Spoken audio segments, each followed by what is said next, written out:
erottamisesta. Ja ensimmäisenä tuossa on yhteisen tekijän erottaminen, eli jos tuo tekijöjako voidaan tehdä, niin että löytyy jokaisesta lausekkeen termistä löytyy jokin yhteen tekijä, se voidaan erottaa niistä. Eli tässä jos katsotaan nyt tuota lauseketta ja sen termejä, niin huomataan, että tuo ensimmäinen termi, siinä on 2a toiseen kertaan b.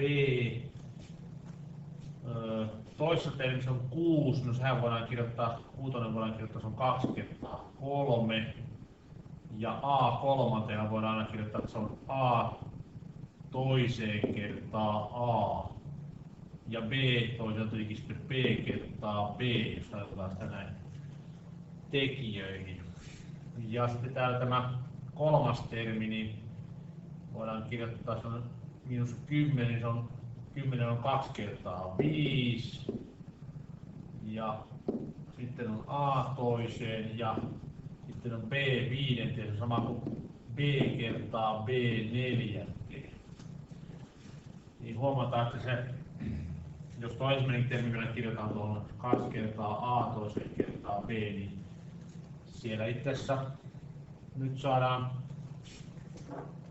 ja no kerrotaan se vielä yhdellä, saadaan yhteistä tekijää, siellä on kakkonen on selvästikin yhteistä kaikille. Kakkonen voidaan sen ottaa yhteistä tekijää. Sitten huomataan, että a toiseenkin löytyy jokaisesta termistä, a-potenssiin kakkonen löytyy jokaisesta termistä. Ja sitten vielä b, jokaisesta termistä löytyy b-tekijäksi. Tämä enempää ei voida yhteistekijäksi ottaa. Ja nyt kun tämä yhteinen tekijä sitten erotetaan, niin saadaan, eli jokaisesta termistä otetaan tuo 2 kertaa a toiseen kertaa b yhteistekijäksi. Näin. Ja ensimmäisestä termistähän meille jää pelkästään tuo ykkönen tekijäksi. Voidaan ottaa, ensimmäinen termi on 1 kertaa tuo 2a toiseen kertaa b, eli ykkönen jää siitä. Toisesta termistä meille jää 3 kertaa a kertaa b plus 3ab jää tuosta keskimmäisestä termistä. Ja sitten täältä viimeisestä termistä meille jää 5 kertaa b neljänteen. Ja siinä oli miinusmerkki edessä, eli -5 kertaa b neljänteen. Ja sitten sulku kiinni, jolloin tuo lauseke olisi saatu jaettua tekijöihin. Se on nyt sitten yhteinen tekijä oli 2a toiseen kertaan b, ja toisena tekijänä on sitten tämä lauseke 1 plus 3ab minus 5b neljänteen.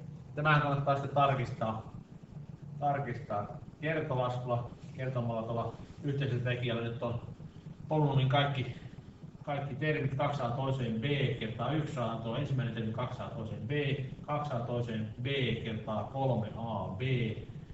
Saadaan selvästikin tuo keskimmäinen termi, eli 6a kolmanteen b toiseen, ja sitten vielä tuo 2a toiseen kertaa b kertaa -5b neljänteen, niin saadaan sieltä -10a toiseen b viidenteen, niin näin niin kuin pitääkin. Tarkistus osoittaa, että tekijäjako on mennyt oikein. Tekijäjako